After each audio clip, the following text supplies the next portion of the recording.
Welcome to EVTN News, your source of information for news in the church. Now, I'm intentionally skipping over certain news stories, and I'll get to those. I'll probably cover them very shortly, like very quickly. I'll get to that later. But you've been hearing about Latin Mass crackdowns and everything. Now, I'm not. There are no Latin Mass crackdowns here, but certainly that's going to continue to linger over any reporting or any videos or any news that I talk about until it happens. So there's that. But let's get into Pope Benedict XVI. I'd actually like to release a video soon. I read one of his interviews. It's a book-length interview, and I'm planning on releasing a video about my thoughts on some of the comments that he made on that. And that'll be pretty soon. But he released another book. His Benedict's posthumous book called What is Christianity was published on January 18th. It collects 16 texts written after his resignation, mostly around 2018, and with the last from 2022. Of course, that would be shortly before his death.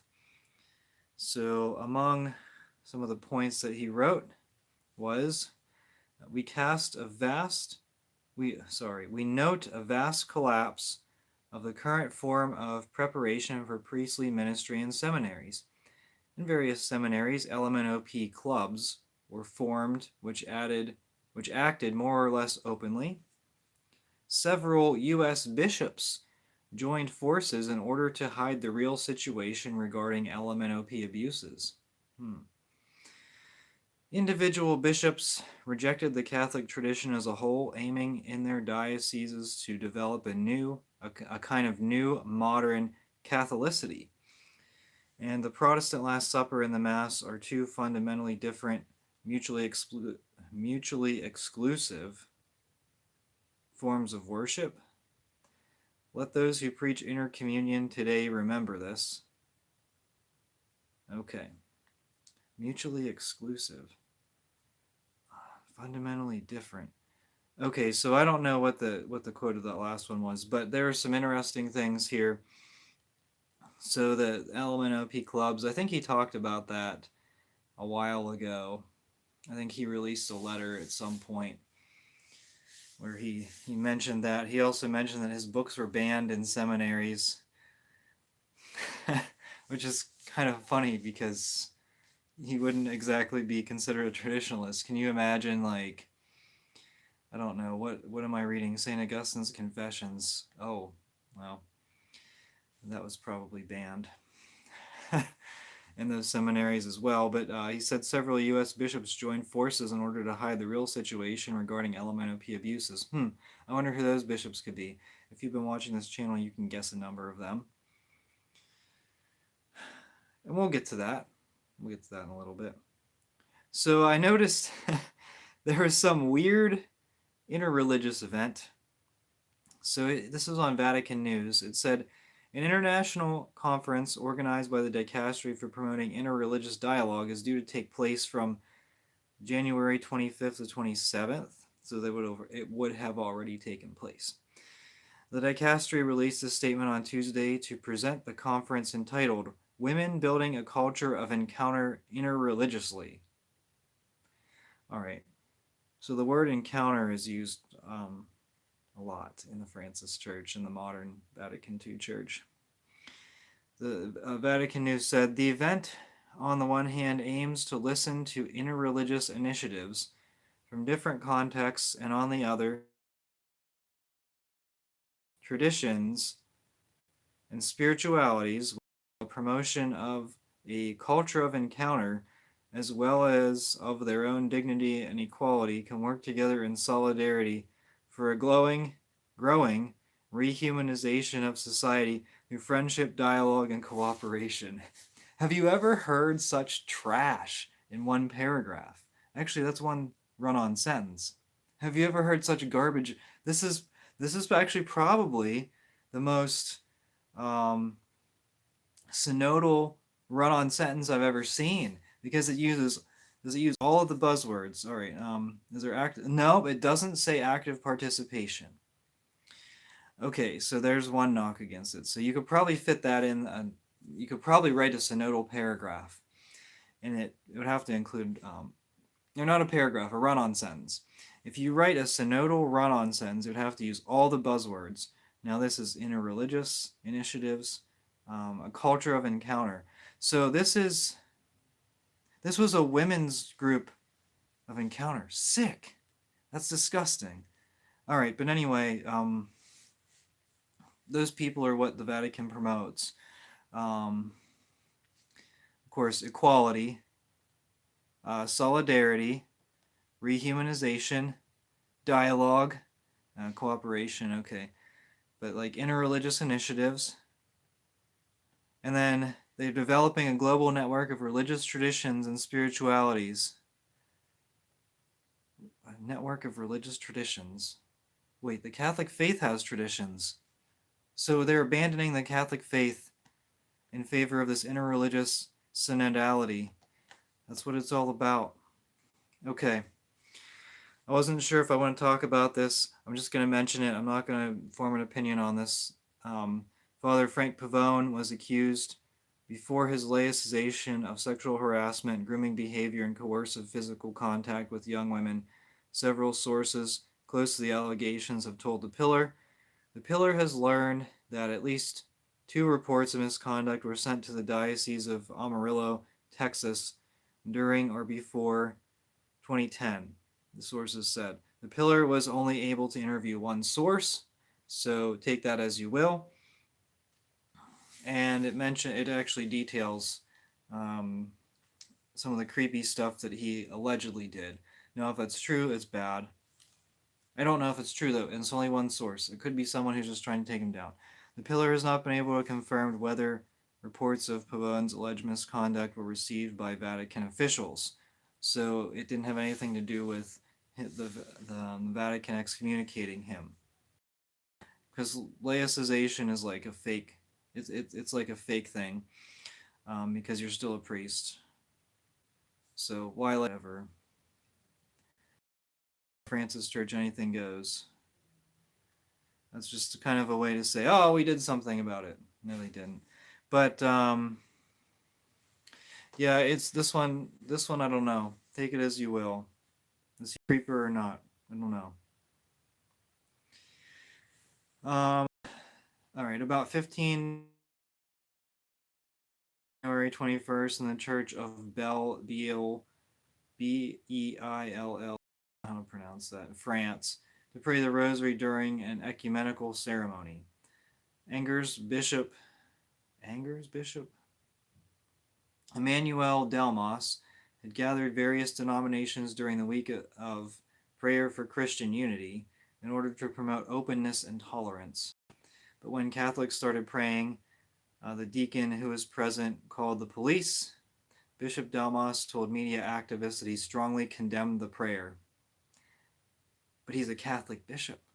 A bishop who has his deacon call the police on Catholics that are praying. Oh, but they're protesting interfaith events, so they're not ecumenical. According to Bishop Delmas, the young people showed a lack of respect for the prayer. Which prayer? The prayers of the pagans and heretics?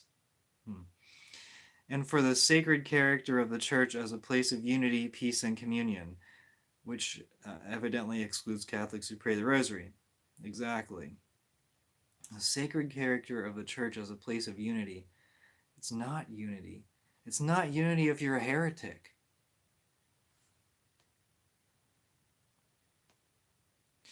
All right, Cardinal McElroy. I have a few quotes from him. This is a little bit long, but bear with me. You have to kind of, and this is with anything with this synodal, like, I don't know what you call it, like garbage. I mean, they, like I said, that run-on sentence, the run-on sentence that was like basically using all of the buzzwords of Vatican II in one run-on sentence. Most of the buzzwords, because it didn't say active participation, but like you have to filter through the garbage and see what they're trying to say. It's very clear. Before I talk about this, though, I do want to mention the Pope Francis interview, and I didn't even I don't even have a link to what he said, but I didn't really even feel like I wanted to spend a lot of time talking about it. So in an interview, he said something about LMNOP, how LMNOP should never be a crime. I disagree. But then he said that it was a sin, just being LMNOP. And Father James Martin submitted a dubia, and he got a response within 2 days. And Pope Francis said, "Oh yes," he de-emphasized the sinful nature of LMNOP, of course. It was confusing. To me, it's very confusing because the bishops and the people that he makes cardinals are generally supportive of the LMNOP lifestyle. And of course, Father James Martin, Pope Francis is a big fan of Father James Martin. He meets with him all the time, and he's also, he promotes the LMNOP lifestyle. He said a lot of crazy things, I think, in the past week. Really, Father James Martin, I don't talk about him a lot on this channel just because you know what he's going to say.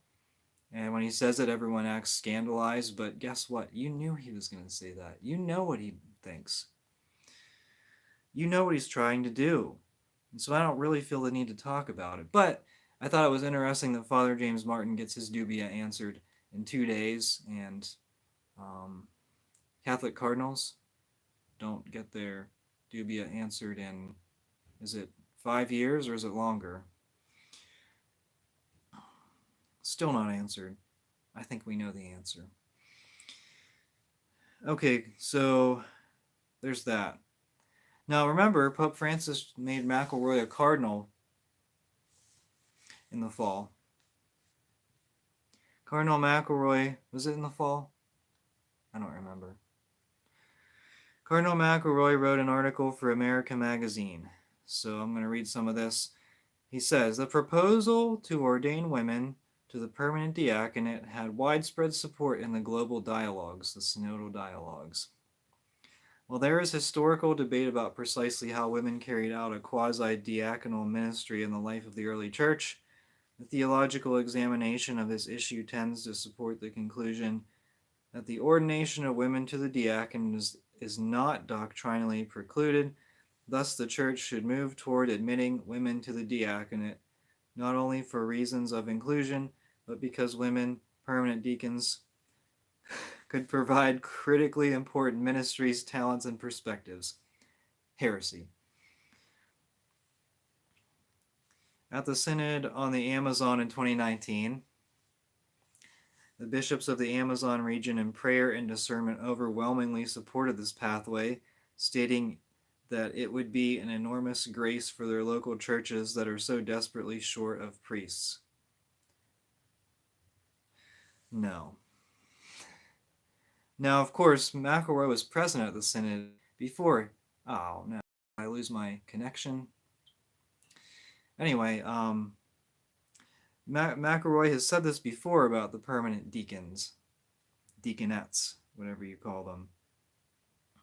And Pope Francis presumably knew about his support for this and his support for what he's going to be talking about later. So keep that in mind as we move along. But he said,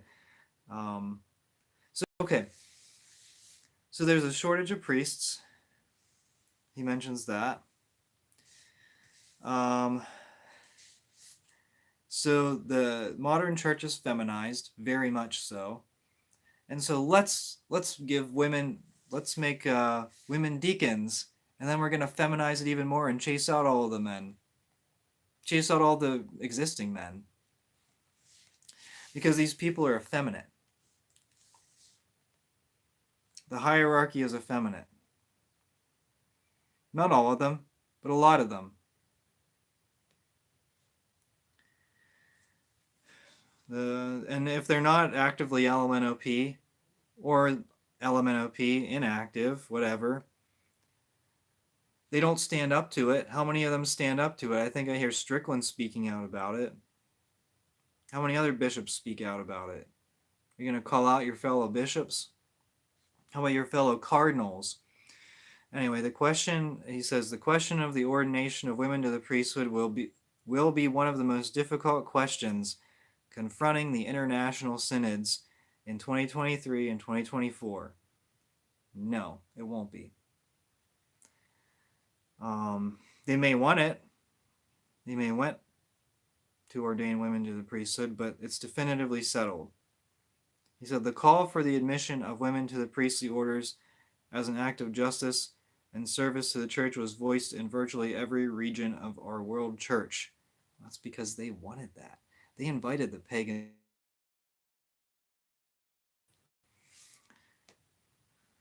And they wanted active participation in these synods, and they got less than 1% of all Catholics and non-Catholics.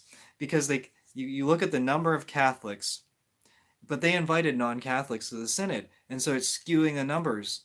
It's inflating the numbers, which were close to 1%. Even with the pagans and the heretics, the anti-Catholics participating in these synods. Okay, so he says, as the synodal process begins to discern how to address the exclusion of divorced and remarried and LMNOP Catholics, particularly on the issue of participation in the Eucharist, 3 dimensions of Catholic faith support a movement toward inclusion and shared belonging. So he's saying active LMNOP. He implies active LMNOP could be admitted to communion, and you'll hear this. He said the first dimension is the image that Pope Francis has proposed to us of the Church as a field hospital. Pastoral practices that have the effect of excluding certain categories of people from full participation in the life of the Church are at odds with this pivotal notion that we are all wounded and equally in need of healing. Okay, so he's saying LMNOP people are excluded from communion by pastoral practices of exclusion. The second element of Catholic teaching that points to a pastoral practice of comprehensive inclusion is the reverence for conscience in the Catholic faith. So don't tell them they're excluded. Let them decide for themselves. That always works great. The third element of Catholic teaching that supports a pastoral stance of inclusion and shared belonging in the Church is the counterpoised realities of human brokenness and divine grace that form the backdrop for any discussion of worthiness to receive the Eucharist. So really he diminishes what St. Paul says about receiving the Eucharist unworthily. Also, I think it would have solved a lot of problems, especially in England, if the bishops would have accompanied King Henry VIII. And if they would have let him determine for himself what his conscience said about receiving communion. Right? Forget about the martyrs. They were a little bit rigid. They just didn't accompany people on their faith journeys. And that's what we need to do. Because we support the LMNOP community. It is a demonic mystery. Oh yeah, okay, here's like the craziest quote of all. It is a demonic mystery of the human soul why so many men and women have a profound and visceral animus towards members of the LMNOP communities. I didn't think the modernists believed in demons. He's using that for dramatic effect. All right, so we're talking about McElroy. He's basically a German bishop. I mean, let's be real here. I'm sure he believes everything that the German synodal way supports. Pope Francis made him a cardinal for a reason, and he promoted McElroy's auxiliary bishop to the Bishop of Phoenix. There's a reason for that. You don't make someone a cardinal if you are at odds with what they believe. And this is what McElroy believes. He worships the cult of the LMNOPs. He supports women's ordination, which is heresy, whether it's the diaconate or the priesthood. He seems to imply that the ordination of women is an open question. It's not. It never was. And the FrancisChurch, this is the FrancisChurch. And you're going to see this coming up. In the spring, there are increasing rumors that there will be crackdowns on the Latin Mass, but there could also be crackdowns on your reverent Novus Ordos. And if that's the case, you have to reject it. You just have to reject everything. All right.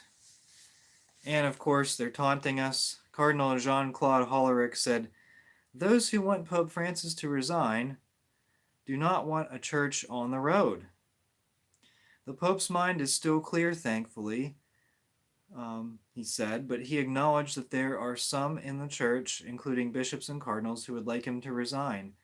They are the same circles as those who are afraid of the synod and of a church on the move, no longer stuck in the past. In truth, they know that they will not be able to stop it. Oh, we'll be able to stop it.